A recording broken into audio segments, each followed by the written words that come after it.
Matrix attack. It feels like I've been talking to myself again. But it's the only way you're ever gonna learn. You look back and it's all in the past. I'm dwelling on the thoughts I cannot say to you.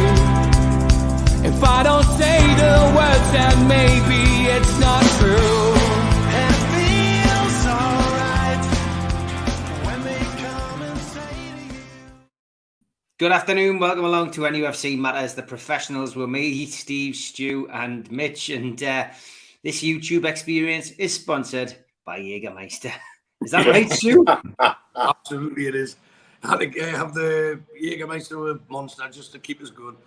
Wow. I went out for breakfast this morning after a heavy night and I ended up bumping into a couple of old pals, and then 7 or 8 pints later, I thought, oh, I've got to go and do a podcast. So I thought I'll have some Jäger bombs when I got in to keep the old grey matter taking over.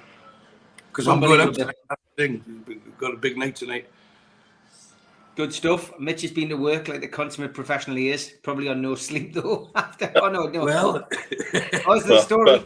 At least 10 minutes of sleep at some stage, yes. In a bar? Yes.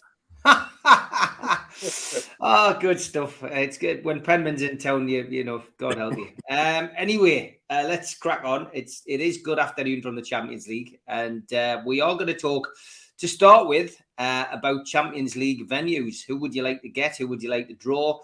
It's exciting. It's exciting looking ahead to that, and even talking about that now. So, Stu, what about you? Well, I've been looking at who we could get in what pot, etc. So obviously you can't get someone from your own country. But I've been asked this question a lot this week, and my answer's been pretty stock and pretty simple and always the same. I want the biggest stadiums as possible so as many Newcastle fans can get into it and enjoy the experience we had 30 years ago, 20 years ago now. So that would be my answer. So I've looked through it and I think like Milan would be great to visit a game, but I'm sure they're changing stadium.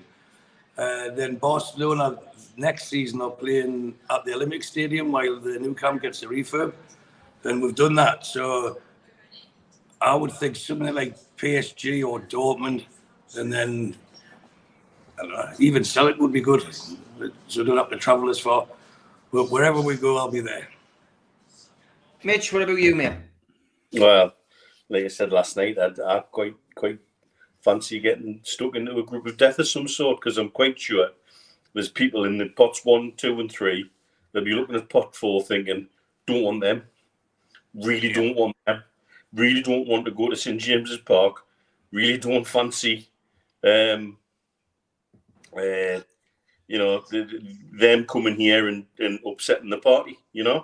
So I think for me, the old romantic of European football, somewhere like Red Star Belgrade, I would love to have an away trip to, just because of the history connected to the club. And they're a long-standing, name known well in Europe over time, and so to have be reunited with somebody from our European past in that respect will be quite fun, and a canny place to go, just somewhere different. I've got lots of friends over here with property in and around Portugal, so anywhere near Porto would be handy. Certainly save on the hotel costs, maybe. But yeah, there's so many opportunities, and we can go in it with absolutely nothing to lose. That's the best bit.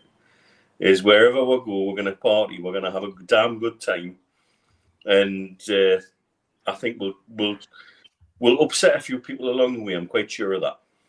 Now, we talked about this last night, which did we briefly, and you start thinking, you talk about a group of death, but whichever group you cast it in will be the group of death, because we will be the strongest seeds in there.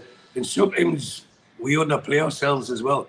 The Premier League is the strongest league in Europe, and any team from England Premier League in the fourth pot will be a strong team. And we are, as good as we are now, we will improve during the summer. So it'll be the other teams that will fear us most. They'll be thinking, let's not get drawn, let's not have Newcastle from pot 4. They don't want us. But then you start thinking of where could you get the most Newcastle fans? Because if you recall back to London when we went to Wembley, there was, according to Metropolitan Police, 125,000 Newcastle fans in London that weekend. So only 1 in 4 had tickets for the game. So I thought, imagine we got Ajax and you get ferries and planes to Amsterdam. It would just be a proper tune takeover, wouldn't it? The And people would, are bored. I guess a lot of people wouldn't remember the game, but the whole trip would be amazing. So that's something that to me that would be magnificent as well. But I go back to what I said originally. It was like the bigger the ground, the more fans can get there, the better the stories, the better the memories, and that's the way I'd like to go. Yeah, you got to. I mean, Scotland, says Mark. Celtic, please. I live in Scotland. I mean, we'll play Rangers pre-season. I've just got my ticket for the 18th of July, and it's conceivable we could end up with one of them. I mean, that in itself would be great for us, wouldn't it? I mean, cause all kinds of problems for Northumbria Police, I would imagine. Celtic, when they've come here, of course, considerable issues. Certainly in my experience as a former doorman, lots of bother when Celtic come to town. Not had the experience of having Rangers down here, I have to be honest. But yeah, that's an interesting one. Yeah, I think if we're looking to progress, getting Celtic or Rangers would be a very favourable draw for us, because we would beat both of them home and away. Absolutely, and as you both know, I do watch Scottish football, and they wouldn't hold a candle to Newcastle. So, for selfish reasons, yes, it would be great to get them, and because that would give us one step into the last 16. You would love Celtic, mate. He's the man who won't wear a green T-shirt. Wouldn't wear green anything. What's the chance of Saudi Air putting on charter flights to away games, says the mighty win? Well, I can answer that. The Saudi is called, not Saudi Arabia, but Saudi they're going to be our official travel sponsor, I suppose, for flight sponsor for European games. And they've already started refurbishing the plane to take Newcastle to away games in Europe. So basically, it's a normal plane, but it's going to be all business class, and it's going to have massage tables in it and everything. So it'll be top of the range, as you'd expect, coming out to Saudi Arabia. They'll be travelling in the height of luxury, so they can't have any complaints when we get there.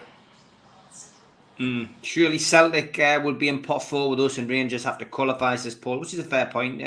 Is there qualification still on for Scotland? Do they still have to qualify? The second team, I think the second team have to qualify. I believe it might even be the first go through one round. I think the second team has to go through two rounds. But the teams that they come up against, they should beat. And if they do, because of the points Rangers have gathered after getting the final couple of seasons ago, they would be in pot 3 or pot 2 even. They could even be in pot 2. Yes, so Celtic are in pot 4, Rangers are in pot 3, according to Ian. We could get one, but not both. We couldn't get both anyway. You can't play two teams from the same country. So we could get one, but there's a chance Celtic could get pot 3. But some of the seasons aren't all finished, finalised yet. Okay, Sean moves us on with a question: which players would you like to see come in? I've just done a programme with Ben Jacobs, which goes out tomorrow morning at 10 o'clock, and as always, trying to pick his brains about ins and outs that he might suggest are going to come to Newcastle. Maddison again depends on Leicester's position, I guess, from tomorrow's games, whether they stay up, whether they go down. He still believes Maddison will leave. Dom, as we'll call him, because I don't even like to try and attempt his surname. I think that's probably the best. That's it. Yeah, it sounds like. But you know who I mean. Diaby, got to mention as well. He's very cool on Diaby, Ben. He thinks that the Dominic transfer could be a potential mover for Newcastle. Tierney, again, he was quite upbeat about that as far as Newcastle's concerned, and he does believe that Newcastle will come back in for Maddison, but ultimately he wasn't very committal. I think it just depends which division they're in and what kind of price Leicester want for him. But I mean, has your mindset changed now that we're in the Champions League? Were you surprised at some of the names, Stu, that were mentioned by Eddie Howe for being kept on? Matt Ritchie, he'd love to keep Matt Ritchie, he'd love to keep Dubravka, he'd love to keep Paul Dummett. He'd love to keep everybody by the sounds of it. Yeah, well, he's going to say that publicly, isn't he? And what what we do as fans and what we're guilty of sometimes is playing football manager. And he works with his players day in and day out. And he talks constantly about the squad and how important it is. But it is, if you've got a happy squad, it's that transfers itself onto the pitch. So Dummett, I think we understand the reason why. Give an extra year, even if he's not playing. If he's happy to be a cheerleader and he makes the numbers up for the European quota, then that's fine. The other ones, Matt Ritchie, by all accounts, said he wants to go south. It's just whether he's willing to take a drop in salary because no one's going to pay him what he's getting at Newcastle. But long term, I'd like to see him on Newcastle's coaching staff because he does play a big role behind the scenes. Regarding Madison, and happy birthday to Ben Jacobs, by the way, it's his birthday today, so happy birthday to Ben. And Madison, they've always been keen on, and I'll be shocked because it was between us and Tottenham, and any footballer worth his salt is not going to choose Tottenham over Newcastle over the next 2 or 3 years, and then probably decades, because I think they're just going to slip into mid-table obscurity as they were 30 years ago. And I generally think the whispers I've heard is that the people who do make the decisions are very keen on him, and they're very confident that Madison will sign. Tierney wants to come to Newcastle, and I've heard that from Arsenal contacts, Celtic contacts, and Newcastle contacts. He wants to come, and then the next question is, would Arsenal be willing to sell him to what is now a rival? But if you've got a player who doesn't want to stay, and you can't guarantee him first-team football, then that's when the financial people take over from the management and say, look, we need to make money from him. And the best example of that is look at John Joe Shelby getting sold when Eddie Howe would have preferred to keep him in the squad. Same with Chris Wood, would have preferred to keep him just to keep the numbers up until this season finished. The offers were financially, it makes sense. So I can see those two being through the door. Your mate Dom, I think he'd be a great acquisition. And there'll be more, for sure there'll be more. But I'm very, very content in the knowledge that whoever we get is not going to be a knee-jerk reaction. It's going to be someone who's been well scouted. It's going to be someone or some people who have been, everything's been done on them, background checks, to make sure that their personalities, everything. And there'll be huge additions to our squad and the first team to move forward as quick as we have this season.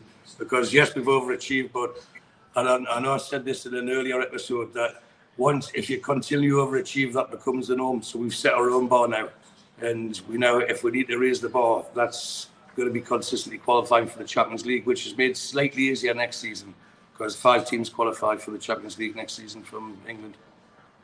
Yeah. Okay. Lots of names getting bandied around. Chronicle's gone big on Tierney this morning. Mitch. 1 year later. 1 year later. How late are they on that?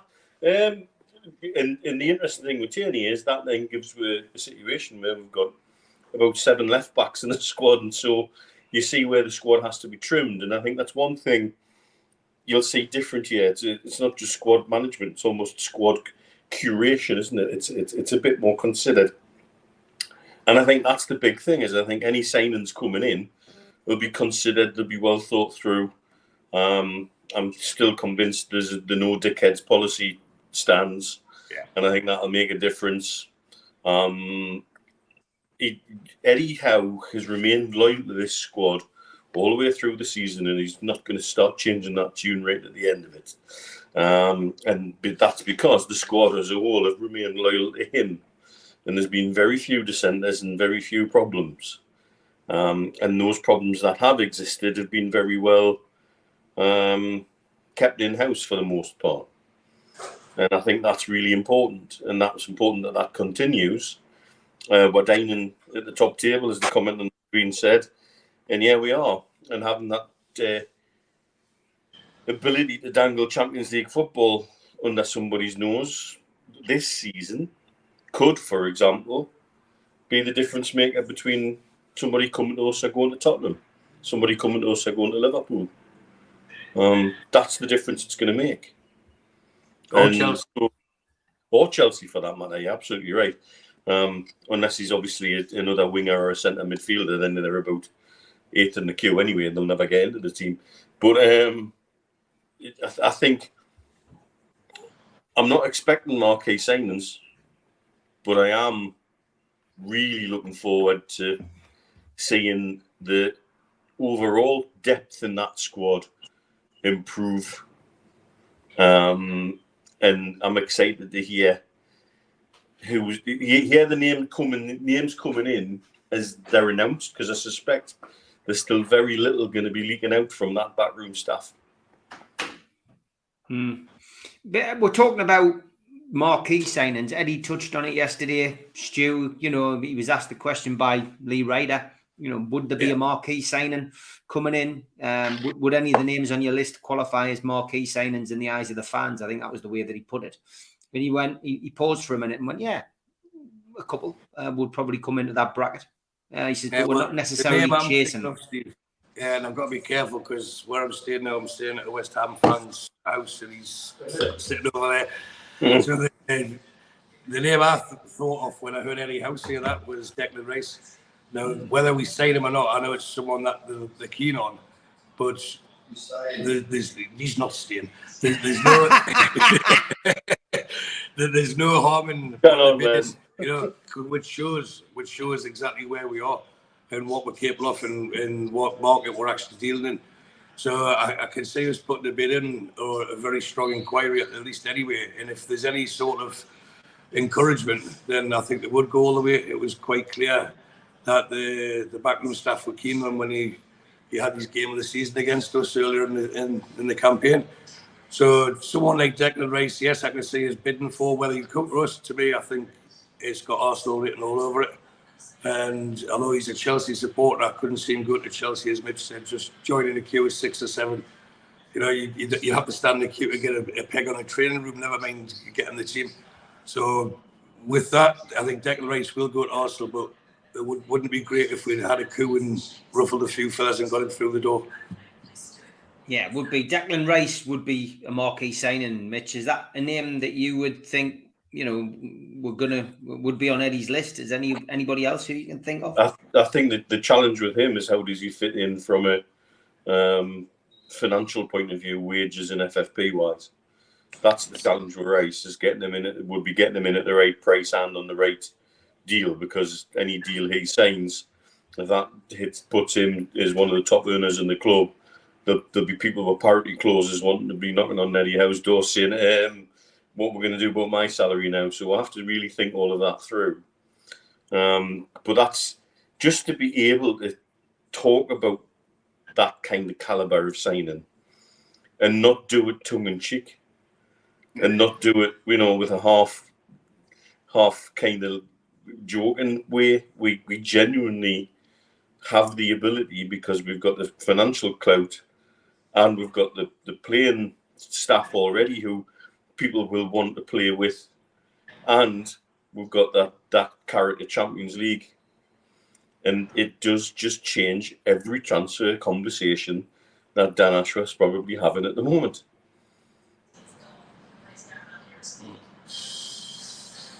Harry Kane's another one that's been linked with Newcastle. Junior Turner, I would love to see Harry Kane at Newcastle. What about you guys?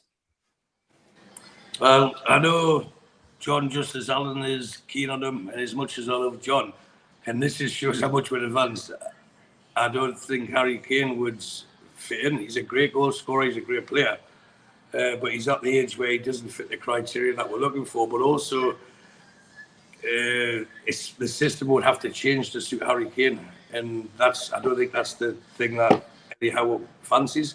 I think he's got his system, but he wants the players to fit the system, not the other way around. But if he did sign, it would be an amazing signing. Yeah, I mean, for me, I'd love to see a big name player. I think Harry Kane's too old, Mitch. I mean, he could still do a job, but I don't think that would stop the club from signing him if they felt they could do the right deal. Okay. And in the same way that Keegan came in at the end of his playing career and changed the environment at Newcastle United, a name like that could do something similar. Would be a coup. It would be laying down a marker to the rest of the Premier League. It would be hilarious to watch Spurs fans spend the next whole season whinging about Saudi millions. And make no doubt about it, Spurs are in bother next season. No Champions League money, the books aren't balancing, they haven't paid off enough of that big loan in time to avoid the big interest penalty clause that's coming next season, I believe. That'll cripple them even further. That's what crippled Man United for the first couple of years under the Glazers, because they had a high interest-bearing portion of the loan to pay off. They will need to generate funds somehow, and selling off one of their crown jewels, who's got only a year left on his contract. It's certainly a possibility. And imagine him getting the opportunity to break Shearer's Premier League goals record whilst wearing a black and white shirt himself. Yeah, it would be great to see that in a sense. I mean, Shearer, tongue-in-cheek, said he didn't want to see him. He sign him, he says, but stick him on the bench. We can't break me record, which I thought was funny, to be perfectly honest. Junior says, any centre-forwards coming in, lads? What's your thoughts on this? He says, we need competition and backup for Wilson. It looks like Isak is going to be wide left. Goal scorer, centre-forward, what are you thinking, lads? I think they will. They need to get at least one more number through the door.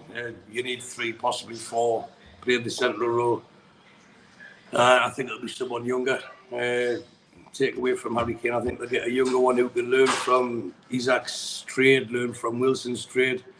And I don't know, he's talking about smaller transfer fees now, but 20, 30 million, get someone who's 22 or under, could do a job if required, but that can be blended in during the course of the season, given minutes, and Wilson's not going to be as explosive he has been for the last couple of months all season.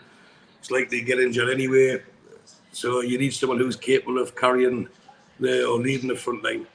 So I'm sure it's an area that they will look to improve and will improve during the summer. But for names, it would just be mere speculation at this stage. Yeah, I mean, I'd like to see another forward come in, Mitch. Somebody who offers something different to Wilson and to Isaac. And I don't think Isaac will end up on the left permanently. I think there'll be a replacement signed there. I think he's very much seen as a central striker, as an alternative to, but we've got the option to play him as well as Wilson, should we need. I think we also need youth. You need somebody who brings in perhaps somebody with a bit more physicality. Ferguson, I thought of the young lad. Yes, I mean, I think there's a few players I would gladly raid off Brighton if they were prepared to let a few of them go, because I think they'd also fit our system quite well. But also a younger striker to nurture, to bring on, who can pick up minutes here and there, who can learn from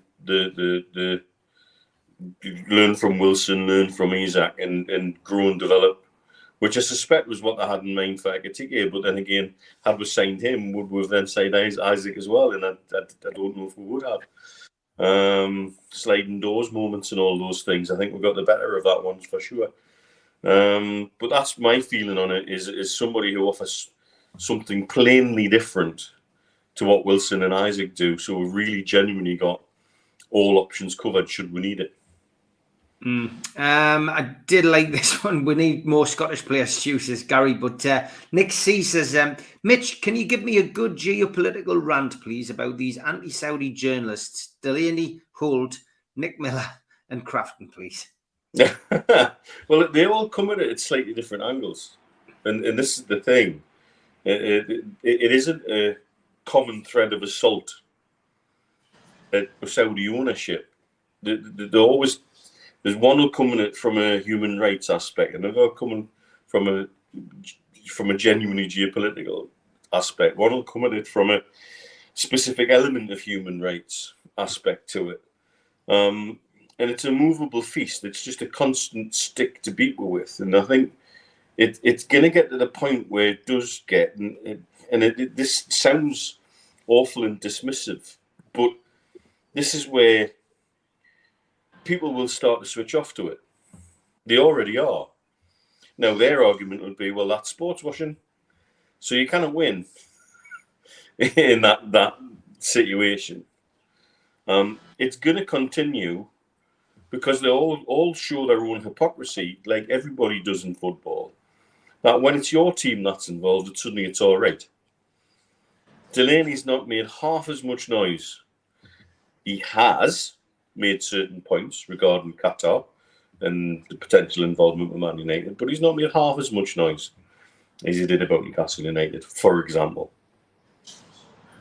And they're very clever in how they structure their arguments. Because, like I say, if people switch off to it, they say, well, you've been sports watched. That's their get-out clause. So even engaging them in decent and fair debate is difficult. At the end of the day, nothing that anybody of them can do or say will turn back the clock and undo PIF, PCP Capital, and the Reuben Brothers investing in Newcastle United. It can't be undone, and it won't be undone. It won't be looked again for all of the wishful thinking that it generates, that comes out of the BBC at the minute.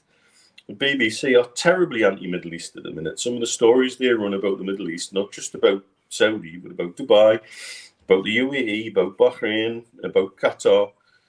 Some of them are very, very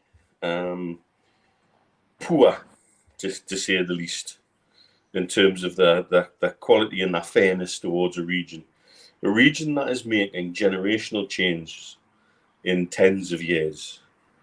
And that is going to continue. And whether they like it or not, Newcastle United are going to be part of that. As they look to spread, to use sport as a way to engage around the world. It's not just sports washing, it's far more complex and far more engaging than that. And I think we as a fan base do well now to keep our heads, ignore the white noise. When somebody comes with an argument that's already been debunked, just let them run. There's no point in. It's like arguing with a pigeon. It'll still strut off and think it's the best thing since sliced bread after you finish your argument, and nobody will care who's won. In the end of the day, all that should matter to us is what the record books show, and what the league tables show, and if the trophy cabinet starts to fill, that's all we should care about. That's all we're here to care about. We're not here to change the world. We're Newcastle United football supporters. Leave that to the politicians. Okay, halfway through the show, time for the ads. A big thanks to all our sponsors: Skips and Bins, telephone 0800 25 45 25 3, email inquiries at skipsandbins.com, website skipsandbins.com, easy contract free and pay-as-you-go waste collection. A big thanks to Mr. Vicky's sauces, which are handmade in Cumbria. You can find them at their website, mrvickies.co.uk. If you want to place an order, call 01768 210 102 or email info@mrvickies.co.uk. A big thanks to Media Arts for all the help with the video side of things, and at qtechshop.co.uk, the makers of pool tables and snooker tables in Wallsend, Newcastle, and the guys who run our website, NUFCmatters.com. If you like the channel, please hit the like underneath the video. It helps us grow. And click share and share to your other social media. If you want to help us financially, please click join. And there's a range of different packages, and it explains how you can do that. If you want to become a cult member and receive these goodies, a scarf, a pen, and a cup, and a membership card, and entry into the monthly draw, for a one-off fee of £25, simply go to nufcmatters.com and find cult membership. If you've got a smartphone, put it over this QR code now. It'll take you straight there. We're also available as a podcast on iTunes, Spotify, and other podcast providers. And we also support the food bank on this channel. The Matchday Bucket helps you donate virtually. Go to nufcfansfoodbank.co.uk to find out more. We've got some events coming up over the course of the next 12 months. An evening with John Anderson takes place at the Tynemouth Surf Cafe. Only limited tickets available. 13th of June. Go to their website to buy tickets. Bend It Like Bobby Cometh the hour, cometh the man, and just after the hour, the man did cometh at the double, as it was time to bend it like Bobby. It's a comedy play. It's a rehearsed reading by Jim Orr. It features myself and a few other cast members. Friday the 16th of June. Tickets on sale at newcastlelegends.com, and they're only £5. And even with Frank Clark, well, this is our Christmas due. Thursday, December the 7th. Tickets are £15 from NUFCmatters.com at the Tyneside Irish Centre. And a big one for the new year, January the 25th. Keegan, Waddle and Beardsley and special guests back together, the class of 1984, at the Tyne Theatre and Opera House on Westgate Road. Tickets available direct from the venue. If you like T-shirts and you want a few for the summer, get yourself to NUFCmatters.com. The Isaac T-shirt is proven very popular. The odds are out for the title race next season. Tim Cairns wants to know what we think of the odds, 16-1. I think that's it's part of the course with bookies. They're hedging their bets a little bit. I'm not sure. I'm not sure Newcastle are ready to win the league next year, but then I didn't think they were ready for Champions League this year. So never say never. 16-1. Would you be having a little flutter at that, Stu? No, I made money this season, although I didn't make the Chronicle. I made money this season on top 4 and top 6, and I'll keep that money in my pocket rather than put it on a league title thing. I think we've got a little bit, another 2 years or so before we can realistically think about challenging. Next year is going to be brand new and it'll put a strain on, it does on any squad, but we'll be playing amongst teams who are used to the rigours of twice a week football, European football, Premier League football, European. So you don't have the luxury of often having a full week to yourself or resting players because we are at the top table. And this is why I think Eddie Howe keeps referring we need quality over quantity. And we're not ready yet to get to be. I don't think we're ready yet to be win the league, but we should be challenging for the top 4 again. Yeah, I would agree. Top 4 challenging. 16-1. Are you going to have a flutter, Mitch? Yeah, if I was still betting, I would. Yeah. 16-1. Is it a fair price? Yeah. Okay. Yeah. You cannot really look past Man City. No. But at the end of the day, and then it's the rest at some point. And the other thing is we've got the challenge of getting into the Champions League contend with as well, and that's going to stretch our squad even further. Yeah, it's going to be interesting, but I don't think we're there yet. Eric, he of a great name, says Steve Mara, who's doing the Murray? Who is going to go down tomorrow? Obviously Southampton. I would say Leeds, and for me, it's so tough, but I think it's going to be Leicester. It's tough on Ben Jacobs, especially on his birthday today. But I think Leicester will go. I think Everton are going to sneak away again. Any objections to that? Oh, I thought you meant to Chelsea when we first read it, like who's going to Chelsea tomorrow. But unfortunately, I think Everton will survive. Out of the 3, I want Leeds to stay up for personal reasons, friendship, etc., stuff like that. But that shock win at Brighton for Everton, I think, is probably just about clinched it for them. And even if they draw against Bournemouth, then you can see one of the other 2 messing up anyway. So the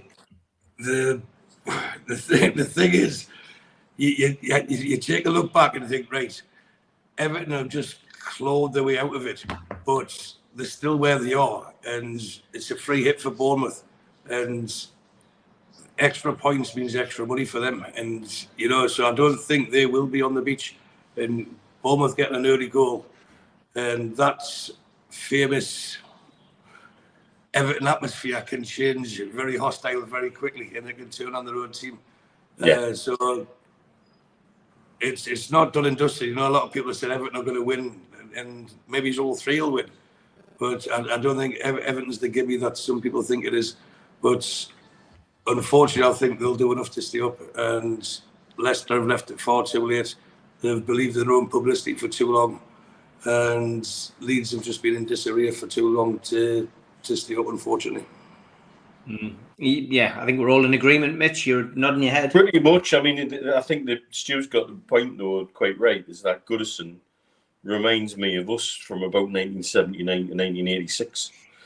when it turns quickly and it turns bad. And that could be it. You know, it's almost like they're planting a minefield and they could walk into their own minefield if they're not careful. But realistically, they can still draw and get out because they're then relying on two results going not going their way, you know, and so they've got more than one bite at the cherry. And I think they've probably just done enough, and they should have enough to see Bournemouth off. Leeds showed against us that they've still got a little bit of fight in them, but last weekend when we watched them with the Leeds lads, they once their heads went down, they weren't coming back up again in a hurry. And Leicester showed a bit of fight against us, but in reality, we should have been out of sight by half time, and on another day would be. So I can't really see it change from as it is, because for Everton to go down, there's got to be a lot of things happen. There's a lot of moving parts there, and I think it's the most unlikely outcome of the possible outcomes is that they go down, sadly. But I shouldn't say sadly. I've got some good Everton mates, but you know, I think the other challenge that remains though is the independent commission ruling about their FFP feelings, and why hasn't the Premier League setting themselves up for more lawyers to get involved again? I'm quite sure Nick DeMarco is sort of warming up his back office, getting ready to burn the candle at both ends, working on, you know, theories for other teams who might be interested in taking a challenge, because why hasn't that been sorted out by now? That went from, we're working together, to, no, this is a hot potato and we want it on an independent commission very, very quickly, and that's not a good sign. But also then, how does that get resolved? Does it points deduction next season? Well, what good does that do to teams that have been relegated, etc.? So it's a curious situation still, but I still think they'll be the team that's still out of the three. And somebody was asking before what my secret is this little belter. Chocolate orange. Chocolate orange coffee. It's fantastic. Tastes like Terry's chocolate orange. Sorts anything out. Oh, well, there you go. Somebody asked us earlier about a ceiling for our summer budget, Stu, for buying quality players. I mean, we'll embellish on that a little bit. What do you expect Newcastle to spend? I mean, depends, I guess, on the money coming in. Yeah, I think it was Spenny I was speaking to during the week. Sorry, speaking with, not to. And he asked how much do you think we'll spend, and I says it'll be in excess of 200 million. We'll break our record for a transfer window, but that 200 million will get us 4 or 5 top quality players, like first team ready players. And will we break our transfer record? Possibly, but I don't think if we do break it, it won't be, in my opinion, that much more than what was spent on Isaac. I don't think it'll be like 100 million signing. Reference and back to someone like Wraith, I can see his table in 80 million, take it or leave it, and put it on the table. And then if he hasn't went later in the window, it's something they could go back to.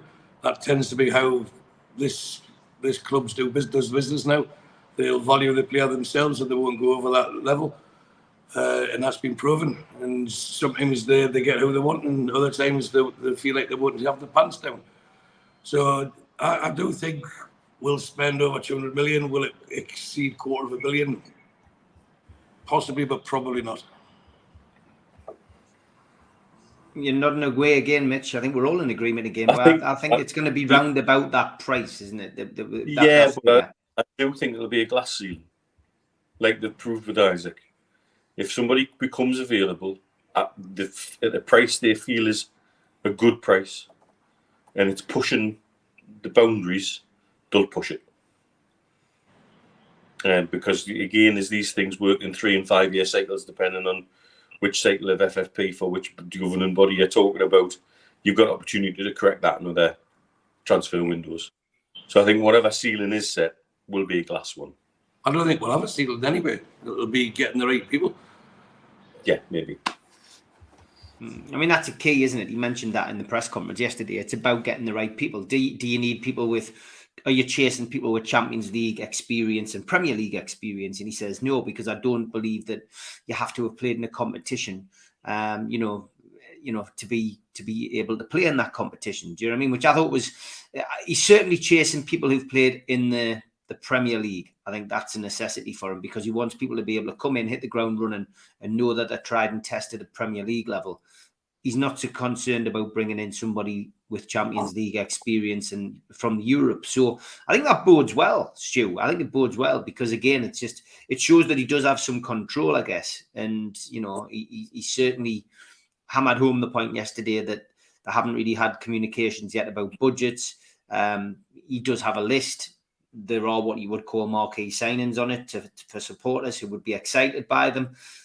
It has changed slightly because of the Champions League qualification, but in general, they're sticking to the same remit, which is bringing people in who don't cause unbalance within that squad. And he wants to keep as many of those people who've been part of creating this wonderful atmosphere they've got behind the scenes. He wants to keep as many of them on board in whatever capacity I guess he can. I mean, extension to Dummett, 1 year probably if he can get one. Useful in the sense he's a homegrown player, come all the way through the academy. Martin Dubravka, a good standing goalkeeper. Ideally, probably wants to keep him because, he's going to get more chance to play next season because Pope can't play every single game, could get injured, but he's not going to play in the Carabao Cup. He's probably not going to play in the FA Cup. And, there'll be games where he will miss out. So ultimately, there are, that whole transfer window is going to be exciting for that reason as well, I think. Yeah, absolutely. You've got another example of Eddie Howe's chronology because every time in his press conferences he's been asked about transfers until this week, he's always brushed it off, said, we'll talk about that at the end of the season, we'll concentrate at the end of the season. We all know how thorough he is in his preparation. Absolutely, they've all got lists already. And to me, watching that yesterday, he seemed a bit buoyant. Like, he was confident that he was going to get at least 2 in. That was my opinion of it. The way I was reading it, he's going to get all 2 have provisionally been agreed. So I think we'll see some early movement and then there could be negotiations and then later movement as well. But the Eddie Howe, and I know Mitch just said there about the squad. What we'll have to look at the squad they've got now. They have moved people out who have been great for the squad. People like Kieran Clark, people like Chris Wood. They've been massive influences and sorely missed initially. But the people who are there now, there'll be some who are great in the squad, but you've got to think, will these be great in the squad when they're not in the team? And there was certain players that were brought in to be phase 1, if you want a better phrase, phase 1 or even phase 2 players. We've escalated at such a rate. We're looking to sign phase 3 players now when that should have really been next season or possibly the season after. So there's a big balancing act that needs to be done. But the 2 names that we keep talking about with Ian Madison and Tierney, they would fit into that squad and they'd also fit into the first team and improve it. So I'm relaxed with it because I know whoever we get, the homework's been done and there will be massive. And I'm really looking forward to Anthony Gordon because I think he'll be a huge player for us next season. I really do.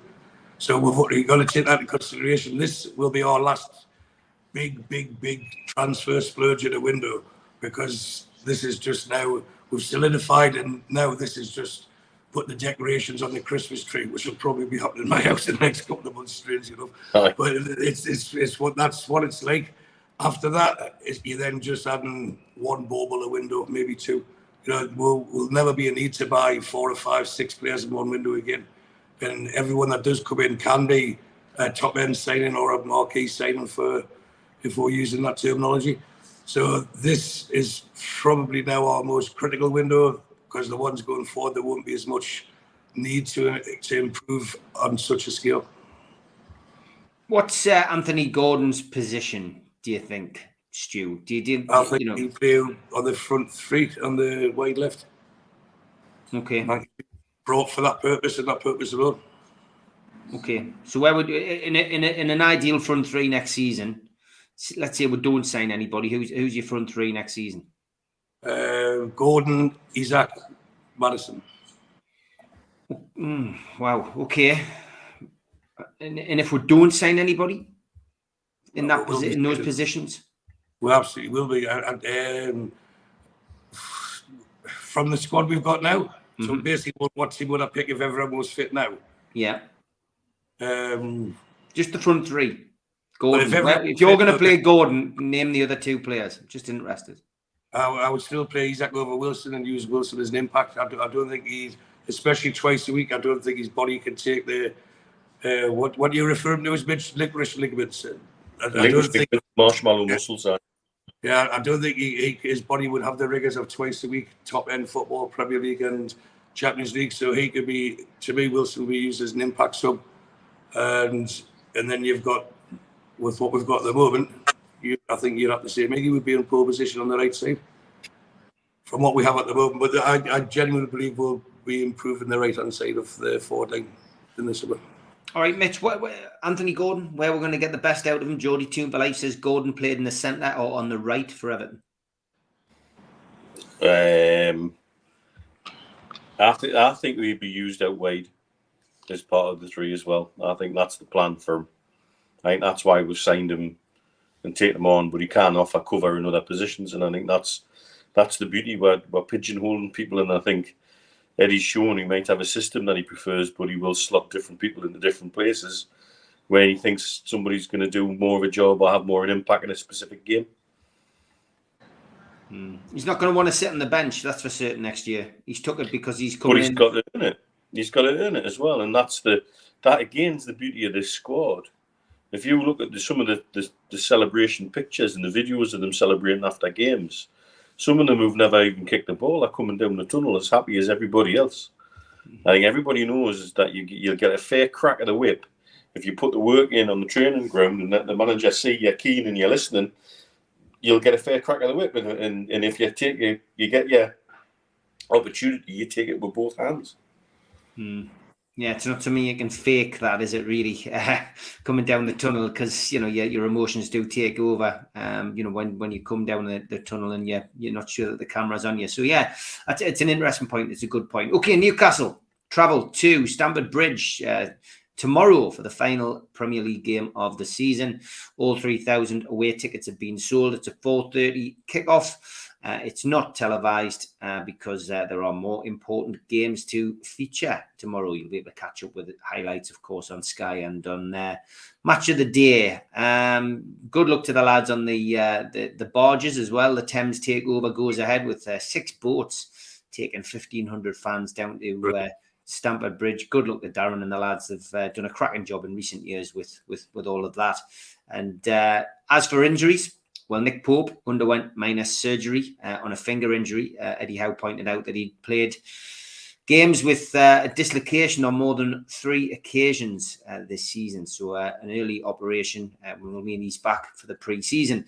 Martin Dubravka is expected to make his first Premier League start since the 2-1 win at Burnley, which was a year ago. Absent tomorrow as well will be Joe Linton, Joe Willock, Manquillo, Matt Ritchie and Jamal Lascelles. Lewis Miley will remain in the first team squad. Hopefully he gets a run out. And Harrison Ashby, who we signed from West Ham earlier this season, will also be involved in the squad. As for Chelsea, Broja, Badiashile, Kante, James are all missing through injury. No updates as to whether Chilwell, Kurokala, Mount or Kovacic will be available yet, but one would imagine there'll be a couple of those players playing. The referee is Gerard Gillette. It's his 4th appearance of the season in Newcastle United games. Manchester City at home, the 3-3. Spurs away, where we won 2-1, and Leicester City away, where we won 3-0. He's a bit of a lucky referee for us, so hopefully that carries on into tomorrow's game. And Peter Banks is on VAR. If you want your away day update, it will come at the end of this podcast. And Toonstato and Toons Tipster will also play us out. So we'll come to predictions from the lads. It doesn't really matter we've qualified for the Champions League. I guess it depends whether you really want to finish third, and I think we probably blew that last week. But predictions, what's your feelings about the game, Stu? For the first time in a long time, it's a free hit. You can see it doesn't really matter. I was joined this afternoon's impromptu session by Chelsea Rob, who's like, I'll be there tomorrow at the Newcastle bar. And I said, yeah, no, your team's going to win, mate. And he went, stop this reverse psychology thing that you do. So I was just laughing there. And Sammy was there as well, Mitch, another Chelsea fan who's Egyptian. So that's simply because Mo Salah played for Chelsea initially. And I said, it doesn't matter. For us, it's a celebration. It's the first time in 2 decades that we're going to be in the Champions League. And then the more I tried to convince them, I was less convinced of myself of a Chelsea victory. Reality started hitting in, and I was thinking, these players don't know how to just take a day off. Maybe he's done it once all season at Villa, and they've got their own pride, and I can see us winning more comfortable than what we probably should. And I don't think Manchester United's a foregone conclusion. I hope for Fulham, because I think Fulham have got some unfinished business. Well, Mitrovic and the manager certainly have anyway from the quarter-final that happened. And Man United have been, I wouldn't say woeful, it's a bit harsh on them, but they seem to stumble through and get results, which can be the sign of a good team. But they're there for the taking, and they also already have Champions League. So it doesn't really matter that much to them either. And they've got a cup final the week after. So it's possible that they could rest players, which then swings it back to us. And as long as we go as full strength as we can, I do expect us to win. And, of course, I'll take 3-1. Mitch, you give the dice yesterday. It was 2-1. What's your feeling about tomorrow? I think we'll do them by a couple. I think 2-0. They look like they cannot wait for the season to be over. That's what I had the look of. I watched the first 20 minutes of them against Man United through the week, and wasn't impressed in any way, shape or form. What I hear from the Chelsea lads over here isn't very good. The best line being, we were supposed to have signed the Chelsea Messi, but the Ukrainian Messi, but what we've signed is the Ukrainian mess. Yeah. And I think that sums up that season, really. They're there for the taking. I'd love to see Elliot Anderson get a chance to just express himself at the top flight. Show us what the Bristol Rovers lads enjoyed for half a season from you, but do it at the very top at Chelsea, and just rub that in with some of their big money signings who just haven't clicked. So I'd quite like that. Okay, I went 1-1 on Thursday's show with Supermac, but I'm watching the interviews that Chelsea have given and seeing how many's available and what Newcastle intend to do. I might change. I might go to 2-1. I think I'm going to go 2-1. But you think a couple of goals? It's a win-win-win on the panel today. I do just want to run this past you, which has just landed in my inbox. Thanks to Kenny Ranson for sending it over. I'm no longer a member of the Supporters Trust, but they've put out a statement about the digital ticket and pulse survey. The Trust has been engaging with the club over its implementation of digital ticketing for next season and has had constructive meetings with the club to ensure our members' views are heard. You can read about the club's plans for digital ticketing on the club website here. Put the link in. The Trust was pleased to see that a system will be put in place that allows the transfer of a ticket to pre-agreed friends or family, providing they meet the relevant criteria. When someone is unable to make a game, the Trust has also received assurance from the club that relevant arrangements will be put in place for those who do not have smartphones or are unable to use smartphones to ensure that no one is digitally excluded from attending games at St James's Park. Trust board representatives will be attending the club's ticketing focus group on Tuesday the 30th of May at St James's Park to ensure our members' views are heard, and we are thankful to all members that have contacted us with their views on ticketing in the last few days. Thoughts on that? I mean, I've dropped that on you, really, but the Trust obviously involved with this. Does that appease our thoughts initially that, it could be a bit of a nightmare, Stu? I don't know. I think I was Wednesday's show. Jodie's here, Jodie's there. I'm sure I said that the club listened, and from the early rumbles about when the email first went out, it looks like they are, because there's rules and then there have to be exceptions to the rules. Because if not, people could lose season tickets, or there'll be a lot of empty seats because not everyone can commit to every game. But even then, it has to be a family member or someone that you mentioned. We've all been in positions where you've got a ticket, you can't be able to go, and the next person that you would normally offer to may not be able to go either. So it's, there's a lot of this, that, and the other. But the fact that they've reached out to the trust and the trust have acknowledged that's good.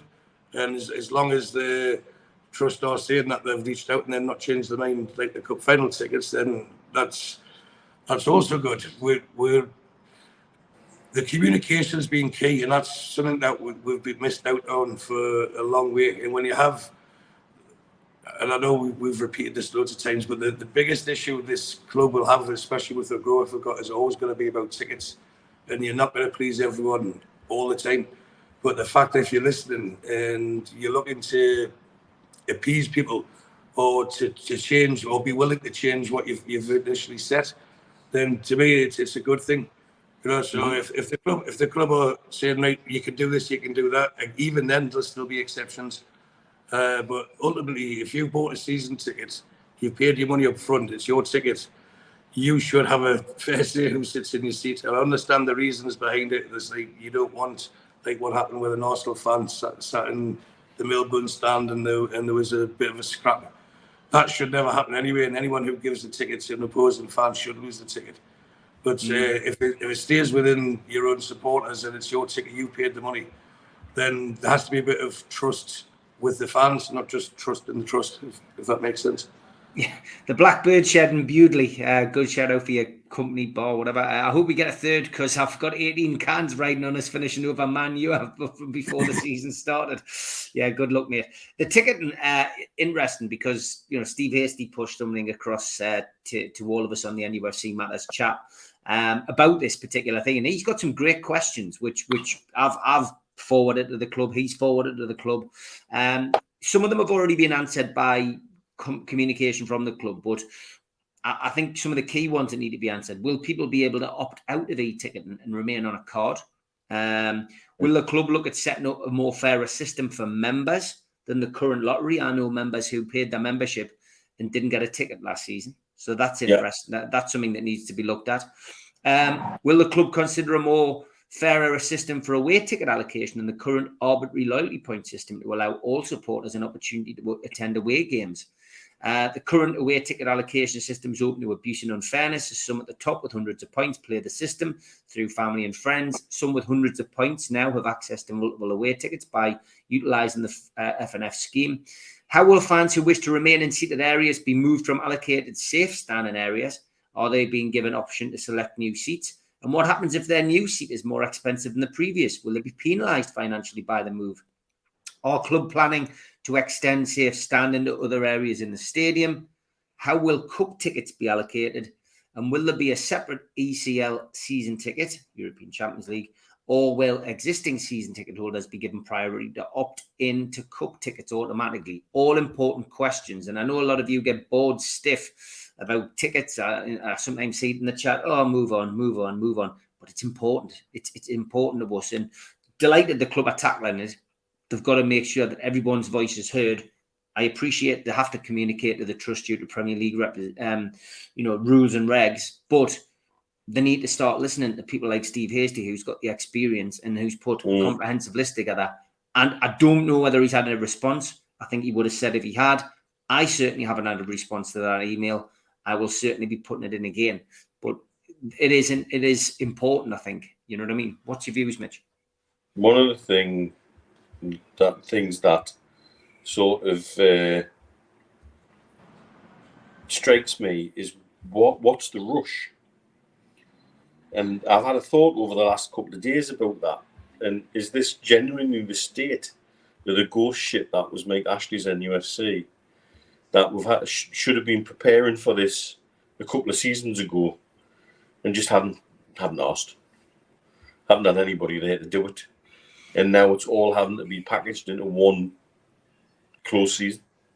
And if so, that's a big task for the club. It's a big task for them to get it right. They're not going to get it right. I'll say that right now. They'll not get it right. You can't. Yeah. They'll make some mistakes with this. And we've got to be patient and understanding and try and work together. I do think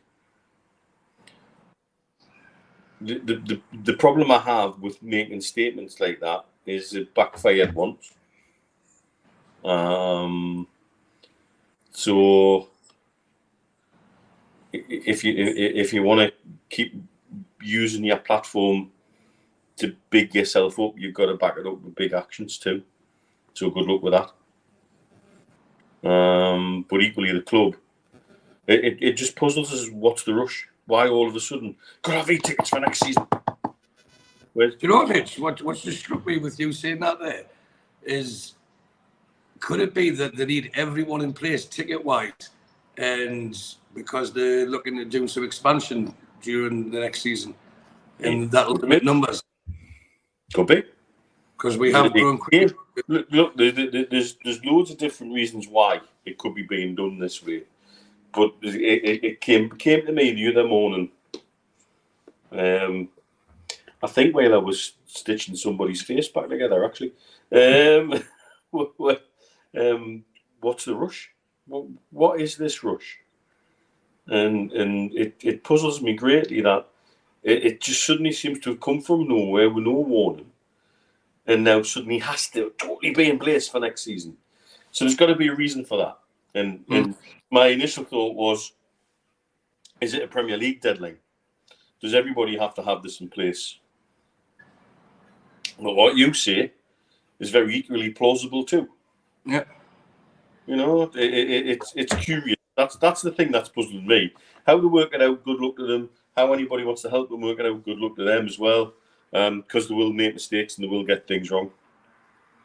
Well, I personally think there's going to be a backlash to NUFC constantly putting themselves out there as the main conduit of the club. I genuinely think that people will get annoyed.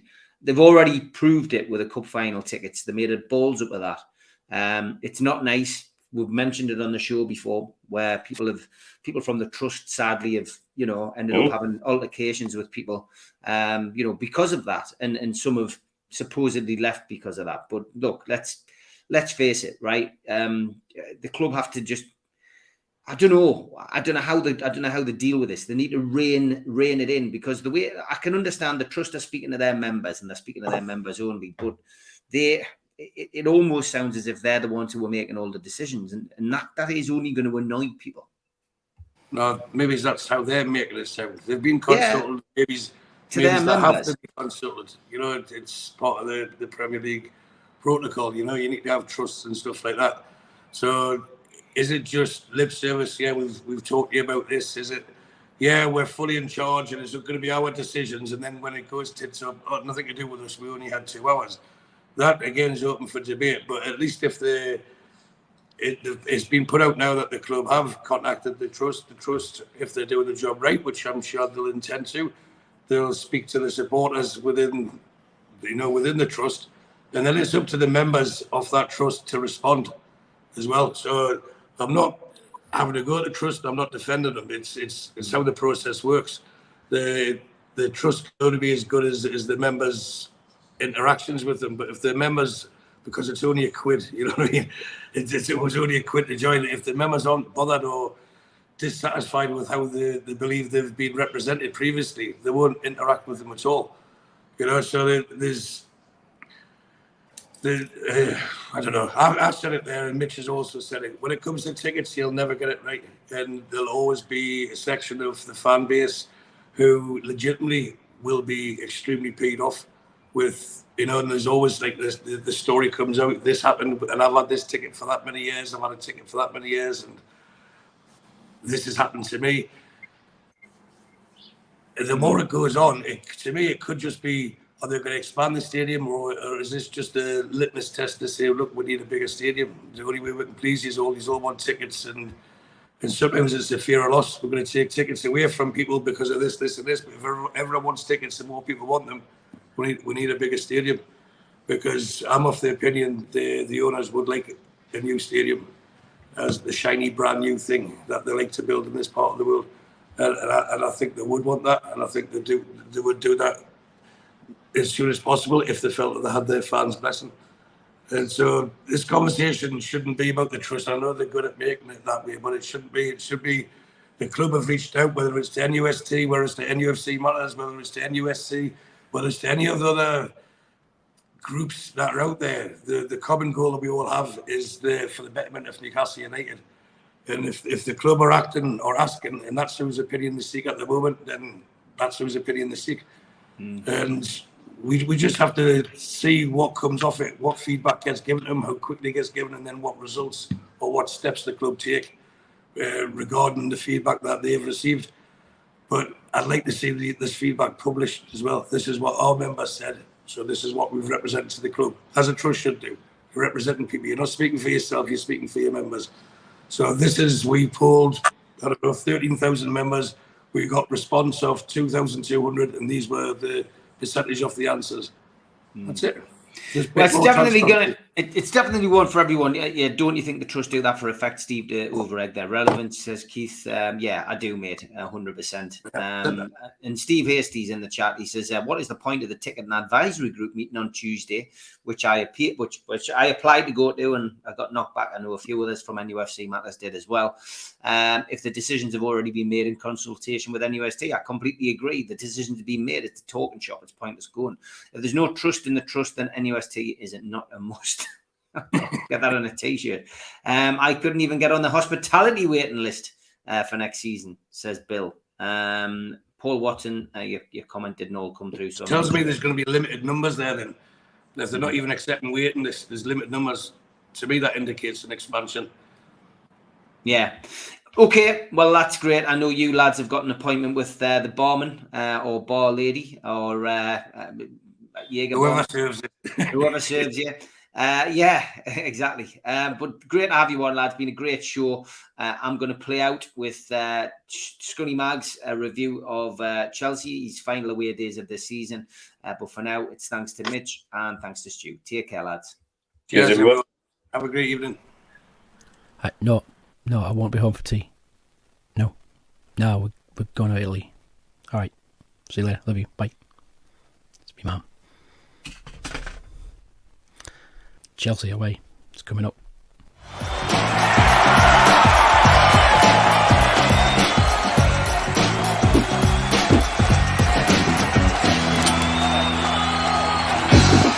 Travelling in, if you are driving, there's park and rides around the M25 area. Your best bet is to use those and tube in. If you're coming by train, you want to be heading to Fulham Broadway, but the Putney Bridge area is also really handy for boat transfers from the city centre, dropping at Putney Bridge. That's usually the best place to stay for drinks once you get off the boats. There's quite a lot of options around Putney Bridge. The pub nearest the Putney Bridge tube station is the 8 Bells. That's on Fulham High Street with the 3 words of nobody scam scuba. And then on the corner of the main road, there's one that's always really popular, the King's Arms, and that's on the New King's Road. And your 3 words is half locked always. Every time I've been, it's heaving for Fulham or Chelsea. So if you don't like a crowd, go to one of the others nearby. Just across the road from there, you've actually got the Temperance with the 3 words of damp remedy then, and you should be able to see that just over the road. If the King's Arms is queuing to get in, just head over there. And failing that, if you go south from there, over the bridge, just over the river, 5-minute walk, you'll find a Wetherspoons called the Rocket. That's in Putney Wharf Tower, and your 3 words is Weedy Castle Punchy. Heading up to the ground from the Putney Bridge area, it's about 1.5 miles. It's going to take you a good 35-45 minutes. Fulham Broadway is just 2 stops on the District Line heading north from Putney Bridge. It takes about 9 or 10 minutes, but make sure you give yourself plenty of time because there's going to be a lot of congestion both getting on and getting into the ground at the other end. I would give yourself half an hour to get in once you get there. The coach drop-off is a few streets away on the south side of the stadium. It's handy for the away end, obviously. It'll open 2 hours before kick-off on a weekend, 90 minutes on a midweek game, and get your lubrication and voice warmed up there. When you do get to the stadium, there is a holding area and checks to go through. If you're in the lowest tiers, you want to be in the left-hand lane, if you're in the upper on the right hand lane. You'll be heading for turnstiles 1 to 5 in the upper, 6 to 8 in the lower. Your what 3 words for the turnstiles area is ruins reveal large, and after the game it gets really congested at either Earl's Court or Fulham Broadway tube station. If you're using those, allow plenty of time. If you're booking trains out, give yourself a couple of hours after the game, because it might take you an hour to get into the tube station. That's your lot from me for this season.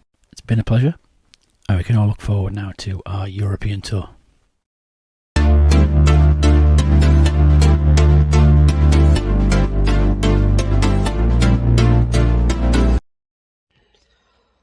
Last game of the season and last stats update for season 2022-2023. And what a season it has been. We're back in the Champions League after 20 years. We're back in the European competitions after 10 years. We're about to finish in top 4. We registered the season with the smallest number of defeats in the whole history of Newcastle United. So far we have lost only 5 times in the league, and so far the record has been 8 defeats in the top flight. And even if we lose, which we know that it will not happen at Stamford Bridge, it will only be 6. So Eddie Howe has already made it down in the history books. When it comes to Stamford Bridge, the last time we did the double over Chelsea was back in season 86-87. Actually, in the Premier League, out of 27 games, we have lost 20, drawn 6, and won only once. The good omen is that our only win there was again in May. Everybody remembers it, 2012, 2-0, 2 goals by Papi Cisse, sending us into Europe for what was our last participation in European competitions at the time. Callum Wilson is 2 goals away of 20, which is his target for the season. We have several absentees, but all we know, we should be able to break the bad tradition at the Stamford Bridge. Chelsea on their own have not won at home since March against Leeds. Since then they have 3 draws and 3 defeats. And overall, Frank Lampard, since he's been in charge in 10 games, he has 1 win, 1 draw and 8 defeats. No better time to play this. Let's celebrate, guys, what has been a monumental season. Enjoy the game.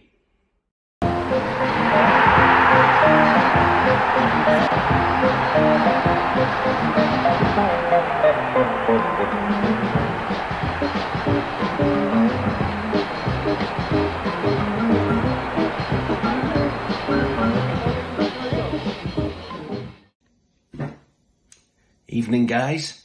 Tipster here. Europe ready? Just going to check in with a quick rundown of this weekend's prices, just in case anyone's interested in a bet.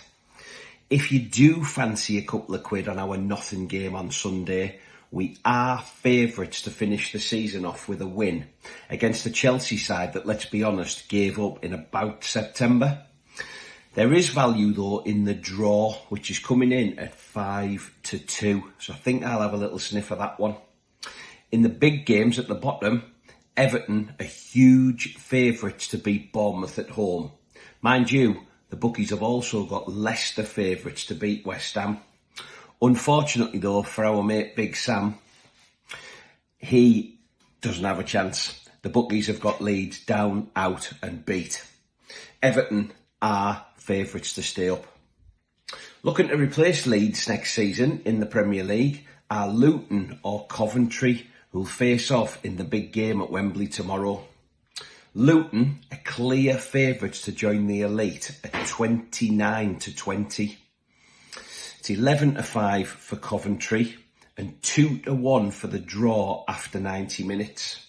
9-1 if you think it'll go all the way to penalty kicks. As for next season, I just thought I'd let you know, get in early. 11-1 for Newcastle to win the league and just under evens to repeat the top 4 finish of this season. And interestingly on that one, that does include us being favourites above Chelsea and Tottenham Hotspur.